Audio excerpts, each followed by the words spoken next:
भूर्भुवः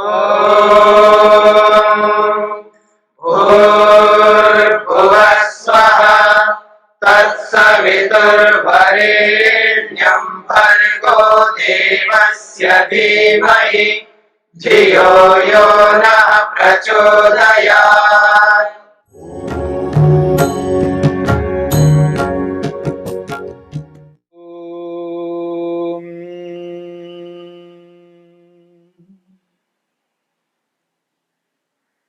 उपविघ्नों को लेकर के विचार चल रहा है।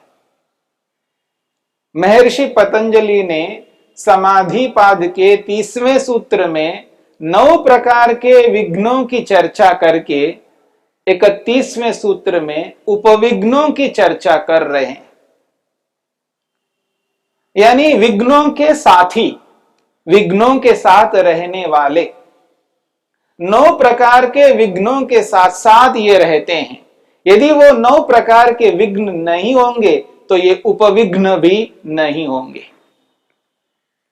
इसलिए महर्षि पतंजलि स्पष्ट करते हैं, दुख दौर्मनस्य अंगमेजयत्व श्वास प्रश्वासा विक्षेप सह भुवः। ये जो 9 प्रकार के विघ्न हैं उनको विक्षेप कहा है, इसलिए यहां पर कह रहे हैं विक्षेप सह भुवः। विक्षेप सह उसके साथ रहने वाले, सह भुवः साथ साथ रहने वाले, ये 4 उपविघ्न हैं।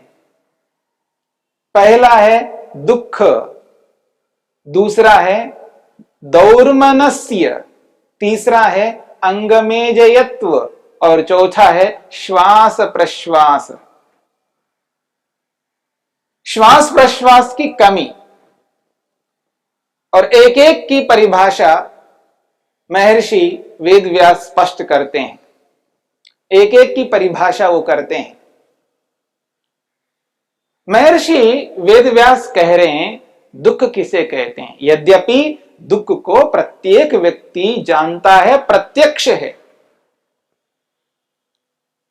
कोई ऐसा व्यक्ति नहीं है जिस व्यक्ति को दुख का प्रत्यक्ष नहीं हुआ हो, दुख का अनुभव नहीं हुआ हो। प्रत्यक्ष का अर्थ केवल आंख से दिखने वाला ही प्रत्यक्ष नहीं होता है। इस बात को समझने का प्रयत्न करना। आपके समक्ष अनेक बार यह बात आ चुकी है कि जो आंखों से दिखता है उसी को प्रत्यक्ष नहीं कहते हैं। वो रूप का प्रत्यक्ष है इसलिए वो आंख से दिखता है, लेकिन जो गंध का प्रत्यक्ष है वो नाक से दिखता है, और जो रस का प्रत्यक्ष है वो जीभ से दिखता है, और जो स्पर्श का प्रत्यक्ष है वो त्वचा से दिखता है, और जो शब्द का प्रत्यक्ष है वो कानों से दिखता है। दिखना, देखना, अनुभव करना, जानना, एहसास करना, ये सब पर्यायवाची शब्द है। इन सभी शब्दों का एक ही मात्र अर्थ है अनुभव करना, जानना। तो जिस प्रकार से रूप, रस, गंध, स्पर्श, शब्द इन 5 विषयों को 5 ज्ञानेंद्रियों के माध्यम से, इन गोलकों के माध्यम से प्रत्यक्ष करते हैं। जो कान का प्रत्यक्ष है वो नाक से नहीं होता, जो नाक का प्रत्यक्ष है वो आंख से नहीं होता, जो आंख का प्रत्यक्ष है वो जीभ से नहीं होता, जो जीभ का प्रत्यक्ष है वो त्वचा से नहीं होता, जो त्वचा का प्रत्यक्ष है वो और किसी से नहीं होता। अलग अलग प्रत्यक्ष हैं। ठीक इसी प्रकार से जब व्यक्ति को दुख होता है, उस दुख का प्रत्यक्ष मन से हम करते हैं, क्योंकि दुख का प्रत्यक्ष करने वाला जो साधन है वो मन ही है। जिस प्रकार रूप का प्रत्यक्ष करने वाला साधन आंख है, नेत्र है, नेत्रेंद्रिय है, ठीक उसी प्रकार दुख का प्रत्यक्ष करने वाला जो साधन है वो मन है। जैसे गंध में रूप नहीं है इसलिए गंध आंख से दिखती नहीं है। मेरी बात को समझने का प्रयत्न करना। यह जरूरी नहीं है कि प्रत्येक वस्तु में रूप हो। रूप वाली वस्तु आंख से दिखती है, गंध वाली वस्तु नाक से दिखती है। यह अलग बात है जिस गंध वाली वस्तु को आप नाक से सूंघ करके अनुभव करते हैं, अगर उस गंध वाली वस्तु के साथ रूप जुड़ा हुआ है तो वो आंख से भी दिखती है और नाक से भी। लेकिन जिसे हम गंध कह रहे हैं उस गंध में कोई रूप नहीं है। मेरी बात को समझना, जिस गंध को हम अनुभव कर रहे नाक से उस गंध में रूप नहीं है। गंध एक पदार्थ है, उस गंध में रूप नहीं है, इसलिए गंध केवल नाक से दिखती है, आंख से नहीं दिखती है। जैसे रस है, रस जीभ से दिखता है पर आंख से नहीं दिखता है। ठीक इसी प्रकार ये जो दुख है, ये दुख मन से दिखता है, मन से अनुभव होता है। मन के साथ हम अनुभव शब्द का प्रयोग करते हैं और आंख के साथ अनुभव शब्द का प्रयोग नहीं करते। आंख से दिखता है। ये जो दिखना है वो दिखना, अनुभव करना एक ही बात है। दिखना कहो, अनुभव करना कहो, जानना कहो, एहसास करना कहो, महसूस करना कहो, ये सब एक ही अर्थ के अलग अलग शब्द हैं। ये जो दुख होता है, इस दुख को प्रत्येक व्यक्ति अनुभव करता है। इसलिए महर्षि पतंजलि ने जिस सूत्र में दुख को रखा है उस दुख की परिभाषा करते हुए वेद व्यास ने स्पष्ट किया, ये न अभिहताः प्राणिनः तद उपघाताय प्रयतन्ते तद दुःखम्। जिससे पीड़ित होकर मनुष्य उसे नष्ट करने के लिए, जिससे पीड़ित होकर मनुष्य उसे नष्ट करने के लिए यत्न, प्रयत्न, मेहनत, उद्यम, पुरुषार्थ करते हैं, तब दुखम, उसी को दुख कहते हैं। अब इस दुख को समझे कैसे? मैंने आपके सामने कहा है, इस दुख ने मनुष्य को इतना आतंकित किया है, इतना भयभीत कर चुका है कि प्रातःकाल आंख खोलते ही व्यक्ति उस दुख को दूर करने के लिए यत्न, मेहनत, उद्यम प्रारंभ कर देता है। आंख खोला, बस उसका प्रयत्न प्रारंभ, किसके लिए? दुख को दूर करने के लिए। उदाहरण से मैं आपको स्पष्ट करता हूं, भूख लगती है, प्यास लगती है। ये जो भूख है, ये जो प्यास है, ये दुख है। इसलिए इस भूख को मिटाना चाहते हैं, इस प्यास को मिटाना चाहते हैं। और जब तक भूख रहेगी तब तक व्यक्ति परेशान रहेगा, दुखी रहेगा, अप्रसन्न रहेगा, अशांत रहेगा, अतृप्त रहेगा, असंतुष्ट रहेगा, अपने आप को परतंत्र अनुभव करने लगेगा। ये जो भूख है, ये जो प्यास है, ये दुख है। इसलिए इस भूख को, प्यास को मिटाना चाहता है व्यक्ति। जितना शीघ्र हो सके उतना शीघ्र इसको मिटाना चाहता है, क्योंकि इस भूख से, इस प्यास से आदमी आतंकित हो रहा है, परेशान हो रहा है, दुखी हो रहा है, अशांत हो रहा है, अप्रसन्न हो रहा है। इसलिए उसको मिटाना चाहता है, उसको समाप्त करना चाहता है। ये न अभिहताः प्राणिना, जिससे पीड़ित होकर के, किससे पीड़ित हो रहा है व्यक्ति? भूख से, प्यास से। और उस भूख प्यास को नष्ट करने के लिए, उसको हटाने के लिए प्रयतनते, यत्न करता है, उद्यम करता है और उसको मिटाता भी है, दूर भी करता है। अभाव, अभाव से व्यक्ति बहुत पीड़ित होता है, अभाव से बहुत दुखी होता है। किसका अभाव? वस्तुओं का अभाव। किसका अभाव? वस्तुओं का अभाव। वस्त्र, मकान, गाड़ी, जमीन, नौकरी, पैसा, बहुत सारी वस्तुएं हैं संसार में। जब इन वस्तुओं का अभाव होता है, उस अभाव से बहुत पीड़ित होता है व्यक्ति। और उस अभाव को दूर करने के लिए निरंतर यत्न मेहनत पुरुषार्थ करता है। और जैसे जैसे एक एक अभाव को हटाता रहता है तो दूसरा तीसरा चौथा अभाव आने लगता है उस व्यक्ति के सामने, और उन अभावों को दूर करते करते करते व्यक्ति का जीवन नैया ही समाप्त हो जाता है, जीवन का इतिश्री कर देता है व्यक्ति। इन दुखों को दूर करते करते करते व्यक्ति अपनी जीवन नैया को कब डुबा देता है उसको पता ही नहीं लगता। इतने से समाप्त नहीं होता है, दोबारा जन्म लेना पड़ता है। आत्मा तो नित्य है, शरीर तो अनित्य है, शरीर तो नष्ट हो जाता है। जैसे कपड़ा समाप्त हो जाता है, हल्का पड़ जाता है, फटने लगता है, तो इस कपड़े को हटा देते हैं, नया कपड़ा ले लेते हैं।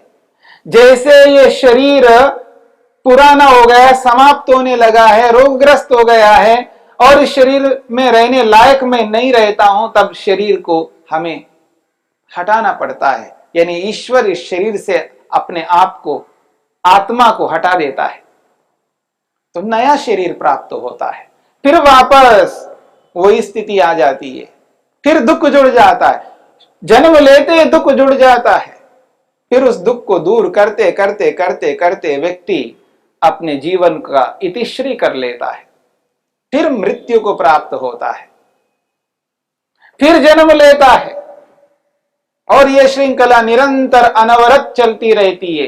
दुखों को दूर करते करते उसका केवल जीवन का एकमात्र उद्देश्य है दुख को दूर करना। दुख को दूर करने के लिए निरंतर उद्यम मेहनत पुरुषार्थ करता जा रहा है और इस जीवन लीला को ही समाप्त कर देता है। फिर दोबारा जन्म लेता है, फिर जन्म लेकर के फिर इन दुखों को दूर करने की चेष्टा करता है, परंतु पूर्ण रूप से दुखों को दूर नहीं कर पाता है। जिस दिन व्यक्ति पूर्ण रूप से दुखों को दूर कर लेगा उसको दोबारा जन्म लेने की आवश्यकता नहीं पड़ती है, तब वो व्यक्ति मुक्ति में जाता है। अब ऐसी स्थिति को प्राप्त करना है जो बार बार जन्म ना लेना पड़े, बार बार जन्म लेकर के इन दुखों से ग्रस्त होना ना पड़े, इन दुखों के कारण से परेशान ना होना पड़े, असंतुष्ट होना ना पड़े, अप्रसन्न होना ना पड़े, सदा अपने आप को परतंत्र अनुभव करना ना पड़े। उसके लिए क्या करना है? दुखों को सर्वथा दूर करना है। इसके लिए संसार में एकमात्र उपाय है, केवल एकमात्र उपाय, योग का अभ्यास करना, योगाभ्यास करना, योग मार्ग पर अपने आप को चलाना, यही एकमात्र उपाय है। अन्यथा इन दुखों को दूर करना संभव नहीं है। यदि योग को अपनाएंगे नहीं तो दुख दूर कभी नहीं हो सकते। ये जन्म मरण का जो चक्र है ये निरंतर चलता रहेगा, इस चक्र को रोक नहीं पाएंगे। इस श्रृंखला को यदि रोक सकता है कोई साधन, वो केवल योग है। योग ही एक ऐसा माध्यम है जो इस जन्म मरण रूपी चक्र को समाप्त कर सकता है, फिर दोबारा दुखों के सागर में डूबना ना पड़े। दुख सागर में डूब जाएं तो बहुत मुश्किल है।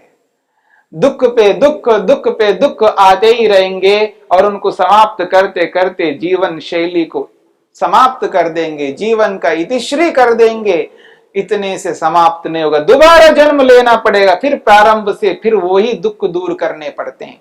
जैसे आज कोई बच्चा जन्म लेता है, जन्म लेते ही उसके साथ दुख जुड़ जाता है और जब मृत्यु हो जाती है तब तक उनको इन दुखों को झेलना पड़ता है, और जैसे ही फिर दोबारा जन्म लेगा फिर वही दुख, वैसा ही दुख वापस उसके साथ जुड़ जाते हैं। ये जो श्रृंखला है ये अनवरत चलती रहती है। इस श्रृंखला को दूर करना है तो एकमात्र उपाय है योगाभ्यास। इस योगाभ्यास को जीवन में उतारना है, योग को अपनाना है। इसलिए महर्षि पतंजलि ने योग में इस बात को स्पष्ट करना चाहते हैं, ये जो विघ्न हैं, 9 प्रकार के विघ्न, इन विघ्नों के साथ रहने वाले ये 4 प्रकार के उपविघ्न हैं, इनको समझने का प्रयत्न करो। ये जो दुख है ये अत्यंत मनुष्य को दुखित करता रहता है। इस दुख को समझना है, इस दुख को दूर करना है और नितांत रूप से दुख को दूर करने के लिए उद्यम, मेहनत, पुरुषार्थ करना है। यदि योगाभ्यास को अपनाएंगे नहीं तो हम तात्कालिक दुखों को ही दूर करते हैं। जैसे प्रातःकाल भूख लग रही है तो भोजन करके हमने उस भूख रूपी दुख को हटा तो लिया है, फिर शाम को वापस वही भूख लगेगी। वैसा ही प्यास लग रही है और प्यास लगते ही पानी पी करके प्यास को बुझा दिया है, लेकिन दोबारा प्यास लगेगी। ये श्रृंखला निरंतर चलती रहेगी। ठीक इसी प्रकार से जो अलग अलग प्रकार के दुख संसार में हमें मिल रहे हैं, इन दुखों को हटाते ही इसी प्रकार के इस जैसे ही दुख और आ घिरते हैं हमारे जीवन में, फिर उनको दूर करते हैं तो फिर और आ जाते हैं और ये श्रृंखला निरंतर चलती रहती है। इस स्थिति से उभरना है तो हमें योगाभ्यास को अपनाना होगा। योगाभ्यास ही मनुष्य को उन दुखों को समझा करके, योगाभ्यास ही उन दुखों को दूर करने के लिए वो माध्यम बताता है, वो उपलब्धि दिला देता है। ये योग जिससे व्यक्ति अपने जीवन से दुखों को नितांत हटा सकता है। इसलिए इस दुख को समझने का प्रयत्न करना। इसलिए मनुष्य का उद्देश्य दुख को दूर करना है। कोई ऐसा मनुष्य नहीं है जो दुख को दूर नहीं करना चाहता हो, दुखों में पड़ा रहना चाहता हो। ऐसा कोई मनुष्य नहीं है। मनुष्य का यह स्वभाव नहीं है। मनुष्य का स्वभाव ही यह है कि वो दुख को दूर करना चाहता है। यानी मनुष्य में एक द्वेष है और द्वेष उसका स्वभाव है। कैसा द्वेष? दुख नहीं चाहिए, ये वाला द्वेष। यद्यपि द्वेष दो प्रकार का होता है। एक अविद्याजन्य है जो मैंने आपके सामने प्रस्तुत किया है। द्वेष दो प्रकार का है। एक मिथ्या ज्ञान से, मूर्खता से, अविद्या से उत्पन्न होने वाला द्वेष है और एक द्वेष है जो स्वाभाविक है, आत्मा का गुण है। जब तक आत्मा का अस्तित्व है तब तक वो द्वेष भी रहेगा और वह द्वेष है दुख नहीं चाहिए, दुख के प्रति द्वेष है। इसलिए मनुष्य का स्वभाव है कि दुख उसे नहीं चाहिए। जो जिसका स्वभाव है उस स्वभाव से वो रहित कभी नहीं हो सकता। इसलिए कोई दुनिया में ऐसा मनुष्य नहीं हो सकता जो दुख की अपेक्षा करता हो, दुख चाहता हो, दुख को दूर नहीं करना चाहता हो। हां, बड़े दुख को दूर करने के लिए छोटे दुख को कभी कभी अपनाना पड़ता है, वो एक अलग बात है। लेकिन दुख ही उसको अपेक्षित हो, दुख ही वो चाहता हो, ऐसा नहीं। इसलिए इस दुख के बारे में और समझने का प्रयत्न करेंगे।